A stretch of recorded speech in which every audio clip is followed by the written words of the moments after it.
Nyarlathotep by H.P Lovecraft. Nyarlathotep, the crawling chaos. I am the last. I will tell the audient void. I do not recall distinctly when it began, but it was months ago. The general tension was horrible. To a season of political and social upheaval was added a strange and brooding apprehension of hideous physical danger, a danger widespread and all-embracing, such a danger as may be imagined only in the most terrible phantasms of the night. I recall that the people went about with pale and worried faces, and whispered warnings and prophecies which no one dared consciously repeat or acknowledge to himself that he had heard. A sense of monstrous guilt was upon the land, and out of the abysses between the stars swept chill currents that made men shiver in dark and lonely places. There was a demoniac alteration in the sequence of the seasons. The autumn heat lingered fearsomely, and everyone felt that the world and perhaps the universe had passed from the control of known gods or forces to that of gods or forces which were unknown. And it was then that Nyarlathotep came out of Egypt. Who he was, none could tell, but he was of the old native blood and looked like a pharaoh. The fellaheen knelt when they saw him, yet could not say why. He said he had risen up out of the blackness of 27 centuries, and that he had heard messages from places not on this planet. Into the lands of civilization came Nyarlathotep, swarthy, slender, and sinister, always buying strange instruments of glass and metal and combining them into instruments yet stranger. He spoke much of the sciences, of electricity and psychology, and gave exhibitions of power which sent his spectators away speechless, yet which swelled his fame to exceeding magnitude. Men advised one another to see Nyarlathotep and shuddered. And where Nyarlathotep went, rest vanished, for the small hours were rent with the screams of nightmare. Never before had the screams of nightmare been such a public problem. Now the wise men almost wished they could forbid sleep in the small hours, that the shrieks of cities might less horribly disturb the pale, pitying moon as it glimmered on green waters gliding under bridges and old steeples crumbling against a sickly sky.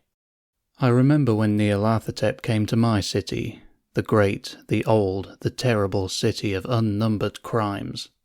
My friend had told me of him, and of the impelling fascination and allurement of his revelations, and I burned with eagerness to explore his uttermost mysteries.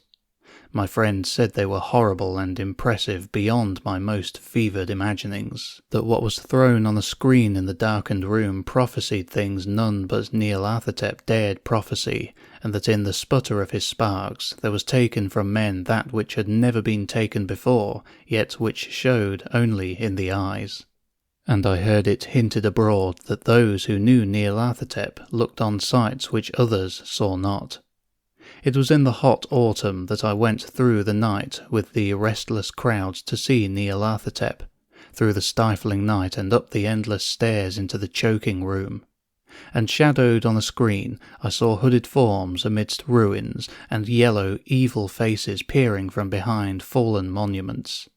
And I saw the world battling against blackness, against the waves of destruction from ultimate space, whirling, churning, struggling around the dimming, cooling sun.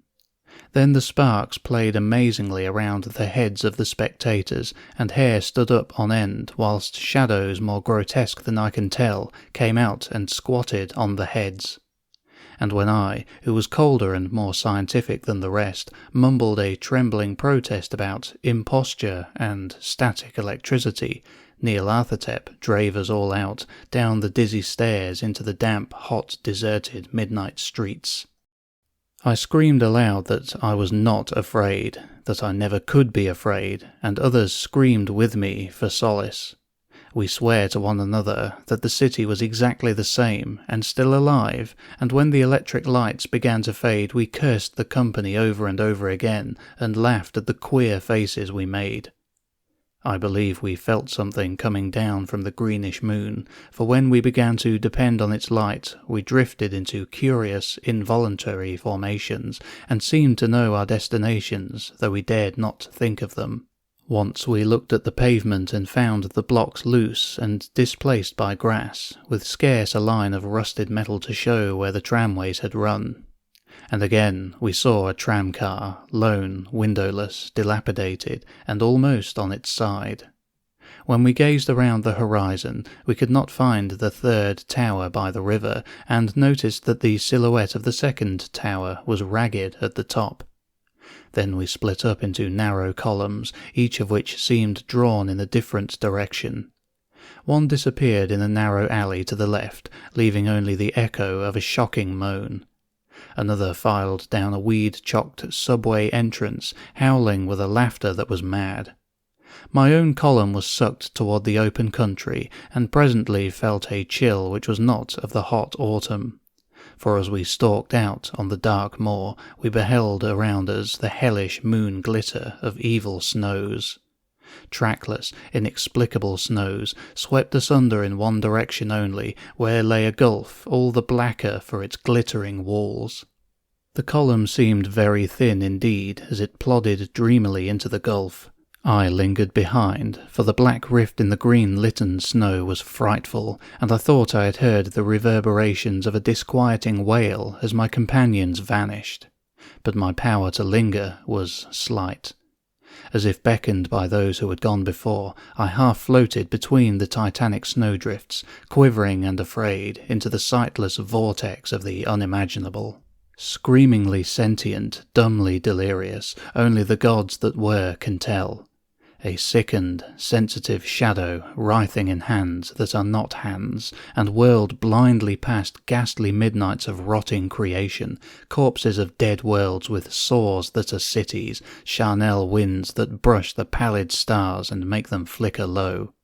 Beyond the world's vague ghosts of monstrous things, half-seen columns of unsanctified temples that rest on nameless rocks beneath space and reach up to dizzy vacua above the spheres of light and darkness.